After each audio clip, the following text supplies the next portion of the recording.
we finally have a translation of Abd Al Razzaq Kashani's Ta'awilat al-Quran,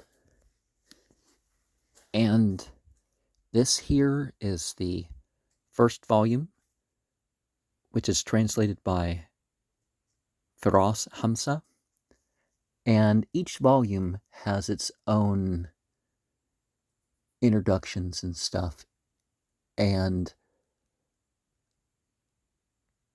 there are some differences in the quality and type of comments that we see.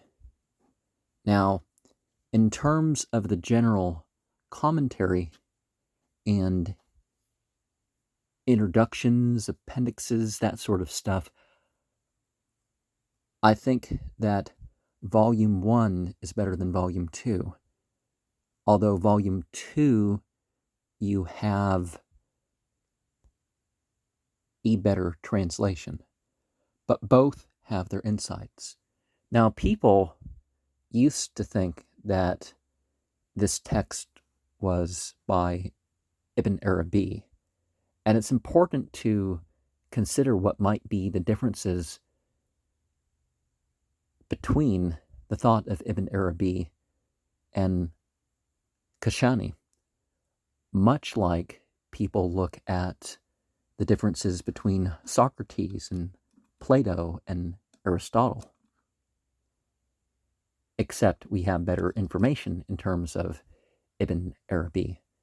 Now, the works of Ibn Arabi are such that would be taken from you at some airports. So you may want to consider that in terms of your traveling, because some countries ban his books. Ibn Arabi was open to students of different schools, and so it doesn't really matter whether Kashani was authentically a Sunni or whether he stayed a Shia or was some blend of it. That's not where the strength or weakness of any commentary actually lies. It's in the actual content of it rather than the sectarian label of what's going on. And knowing what we know now in terms of some of the scientific discoveries, some of the mystical interpretations would, of course, be different.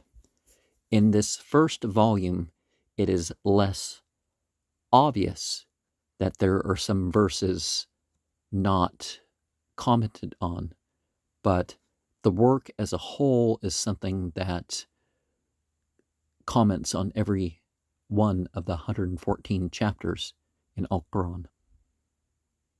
Some of the people mentioned in the commentary are not explicitly or really even implicitly mentioned in Al-Quran, but Al-Quran is supposed to be an exposition of all truths, so it represents all truths and refers to all good and truth while condemning all that is evil and ignorance. The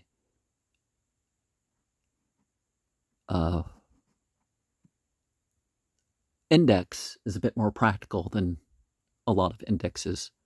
A lot of people are rather prosaic in terms of their comment and treat things as a dry history, but religious texts are more than a dry history, therefore a relationship to something deeper, meaning and purpose. History doesn't actually in itself give you meaning and purpose. So the comment that you have in this text is very strongly along those lines of getting you in touch with the meaning and purpose of your life through the stories of the prophets, through the allegories, what the allegories mean in terms of your body and the different functions and your connection to the universe and that sort of stuff. So there's a focus in that regards that is a little bit different than a lot of things that have been talked about. Now, that decoding the Quran text is this sort of thing. Now, both volumes have partial or complete translations, you could say, for the verses that they have. But the point of this text is not the bare letters, which anybody can understand either in the Arabic or in the proper translation.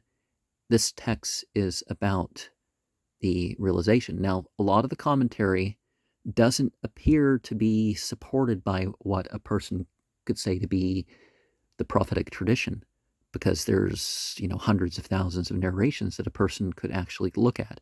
Now, that's a huge body and all that stuff, but you can take on what is necessary for you, whether it's listening to some here and there, or whatever your approach is. Um, this is about the symbolic interpreting about why this may be the case and things that can be related to the various verses. Just like Ibn Arabi, this was not to be about nonconformity. This was to be about believing in and following the scripture as part of the process of unveiling and realizing and becoming, or whatever you're going to call it. It is about a greater nobility than just experiencing. It is about possibilities of harmony and mercy. It is, at times, wordplay. It engages in philosophy, but philosophy as method, philosophy as one way towards perfection. It's for those who are not Sufis, too. Where do we find parallels for the sacred texts? And how do these texts get us in touch with the rest of creation? How do they teach us how to interact? How to live our lives as more than just a legal thing?